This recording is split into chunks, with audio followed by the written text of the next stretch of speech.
our interest rate is blank percent per month. Ayan, sometimes, in school, they might ask you to give the interest rate such that it is within that time period. Pero, it is within that time period. And the interest rate is per month. The time is 7 years. Our interest, we don't know, pero we have 77,400 pesos. So, ganito kasi yun. 40 pesos. Madali lang yun. To solve for the interest, ang ginawa namin ay subtract. So, pinasubtract ko, and we're supposed to get this answer. 5,040. Ang ginawa ko ay 77,040 pesos minus 72,000. And we're supposed to get this answer of 5,040 pesos. Yun yan yung kadali. Pero, the interest rate is per month. Per month yun.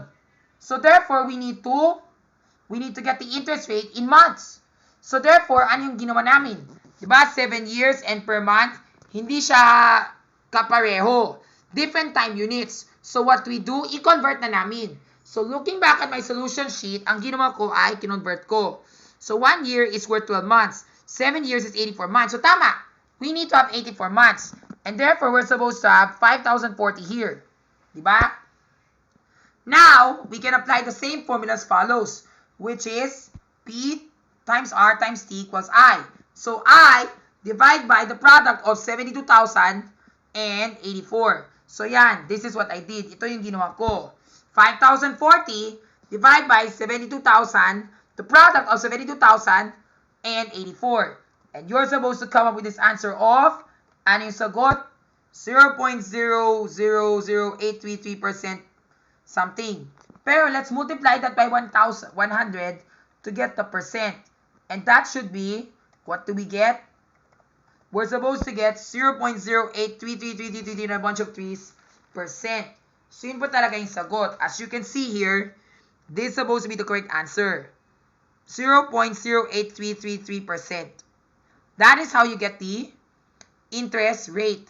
If in case lang, kung naiba yung time unit, you have to convert the time units first, making sure they're exactly the same. Be sure, guys, the moral lesson that you have to learn, kasi nga, to be honest, it happened to me na one time eh. That's why I flunked na naman in my simple interest. Kasi nga, they said, you have to convert your time units first. Before you, di ba, remember, you know naman talaga, you've already solved the I, you solved for the P. Pero don't forget, watch your time and your rate. Because sometimes, your time units may not be the same. Kung naiba yung time units mo, i-convert mo. Lalo na, of course, diba, remember, if there's no interest rate or time given, you have to, convert that. And even if you were 20 days, diba, remember, let's say, for example, ang interest rate mo, kapag walang specification, it's always per annum. That's what I learned. Kasi nga, remember last time, when I was in my old school, kwento ko lang yung nangyari sa old school ko, ang ginawa ko, every time what you all this, kapag walang interest rate and no time, I always multiply that. Pero yun pala, I remember pala, it has to be if it's days, you have to convert that. And whenever there's an interest rate, such that there's no per something, it's always implied that's per annum. Automatic na yan. Pero if you're given days, you have to convert that into years. Either divide by 360 or divide by 365. If you are going to use the exact or the ordinary time, depende sa sitwasyon. Okay? And if you want to solve for the exact time, you will have to do the timeline. Starting from this day when you started up to the time where you stopped hanggang December. Then work out the whole year, and then when you've already reached the smaller chunks, work it out step by step. I will show you the process later. Now let's go to number 18. So number 18, we have 12,000 pesos. So therefore, in number 18, we have this one. Sorry to show you the answer. Kasi nga diba remember, ang sabi ko dito, we have, the principal is unknown. The rate is, blank percent per day. Blank percent per day. And then the time unit is, time unit is from that date, specific date, up to that specific date, which is May 12, 2019 to January 18, 2022. And then our interest is 9,880. And then our future value is 129,880. Ito pala, kaya pala I put na the answer of this one because it's very easy to solve. You just do this. Ang ginawa ko ay, isubtract ko yung dalawa. Sinasubtract ko yung dalawa, and then you're supposed to get this answer of 120,000 pesos. Yun po, okay? Now, this is what you're going to do. We are going to do timeline. So, diba remember sabi ko sa'yo, if you want to get the exact interest for this particular situation, ang gagawin mo lang ay isosolve mo yung timeline. So, the timeline is this. Ito yung timeline na ginawa ko. So, starting up at 2019, which is May 12, 2019, how do we get the 234? Ganito kasi yun. So, from May, ang 20 is from May 12, 2019 to May 31, 2019. And that's 20 days. Ang 30 ay para sa June. 31 for July and August. 30 for September. 31 for October. 30 for November. At 31 for December. So with that, you're supposed to have 234 days in the first set sa 2019.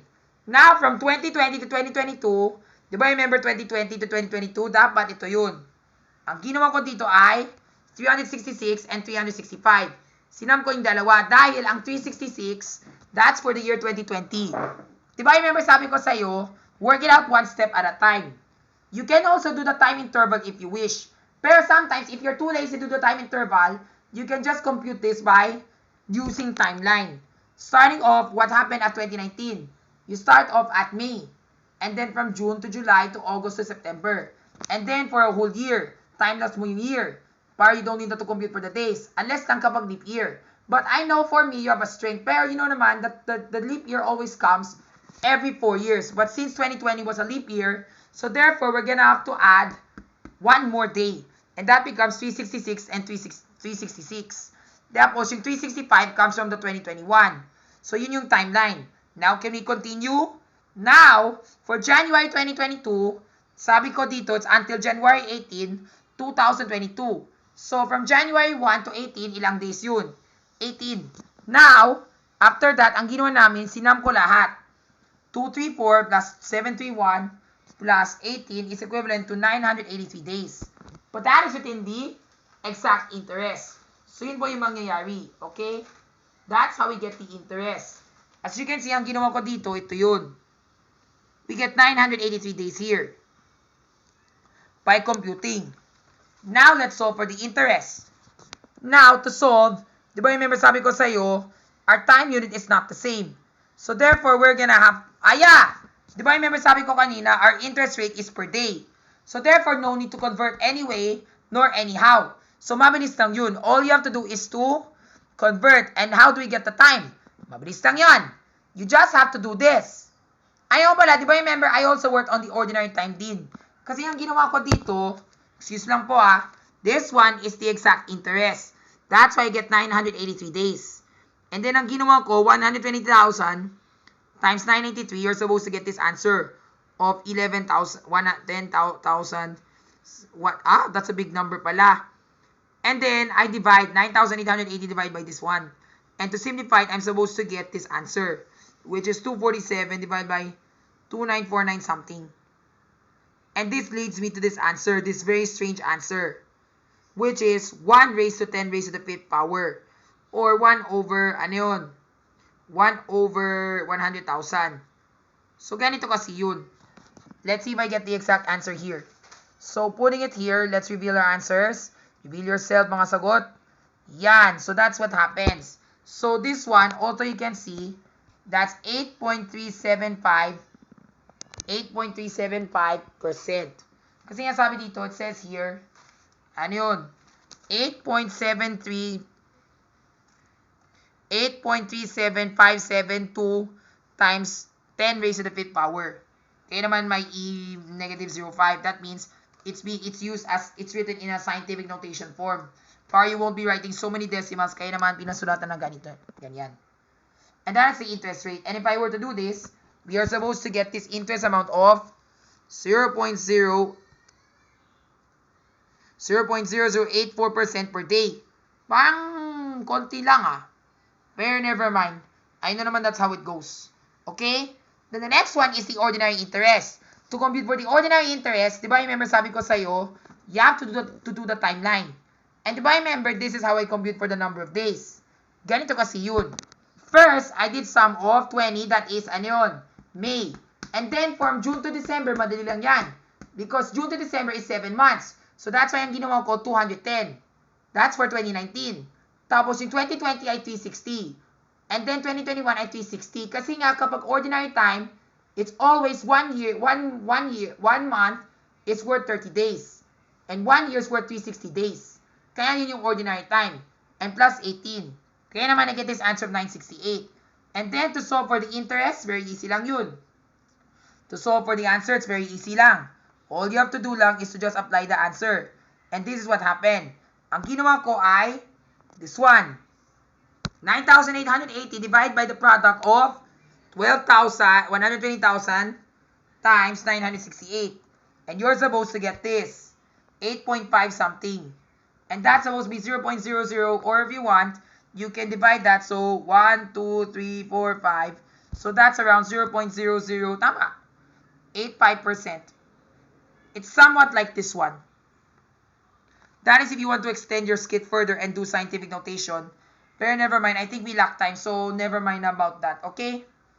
Next, for number 19, maiksi lang to. For number 19, ganito yung problema. We have no principal and interest. Hala! Aya! Kasi nga, this is also another problem I want to tell you. Because if you're not given the principal and the interest amount, paano mo solve yung interest? Kasi nga, in order for you to solve for the amount, you need to get, ano yun? P plus I equals A. Pero tingnan mo, wala. And then at the same time, in order for you to solve for the principal, you need to have the I din. Pero wala yung I. Paano na yan, sir? Ganito kasi yung problem. Ganito kasi yung technique. I will write it for you. Please wait a moment. Okay, nalo mo yung formula na to. Do you still remember this formula? PRT equals I. Yeah. And then P plus I equals A. Nalo mo yun? Okay. Diba remember sabi ko, let's look at this one. P plus I equals A. Ano yung I? Diba yung I ay ito? Ang I ay ito. P times R times T equals I. So therefore, rewriting that, we have P plus PRT equals A. Diba remember where does the PRT come from? The PRT is equivalent to I. And this PRT here is the I. And then 2 P's. And then, we can factor out the P's. So tama, this is the formula that we're gonna use now. So therefore, we have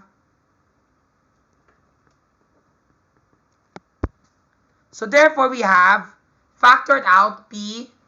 We have factored out P's, and therefore, diba remember, P times 1 is equivalent to P. P times RT is equivalent to PRT. So that is the formula we're going to use. So ito yung formula na dapat gagamitin namin. Okay? Now, to solve for the interest, diba remember we have here, the interest rate is 2.25% per annum, and the rate is 10 years. Good news, the time unit is the same. So what we do here, we need to solve for the principal first. And to solve for the principal, we already know the formula. Diba sabi ko sa iyo, it's always, ano yun? A, diba the amount is given. And then 1 plus R times time. So therefore, rate times time of 0.025 times 10 plus 1. So ganito kasi yung ginawa ko. Ang ginawa ko dito is this. We have F24, which is this one. This 145,000. All divided by 1 plus the product of 0.025, 225 pala, and then times 10. Diba? And then we're supposed to get this answer. What answer are we supposed to get here? The answer that we're supposed to get here is 118,367. And then to solve for the amount, very easy lang to. Just subtract the future amount minus the principal. And that's it. Mabilis lang yun. Okay? Now, as you can see in my solution sheet, ito yun. So, ito yung ginawa ko. Yan. So, doing this formula as follows. Diba? And then we have 1.25. And then dividing that out, we're supposed to get this answer. Tama nga, we're supposed to get 180,367.35 pesos. At yun na po. And then the interest is 26,632 pesos. That's it. Now for the last one is a very tricky question.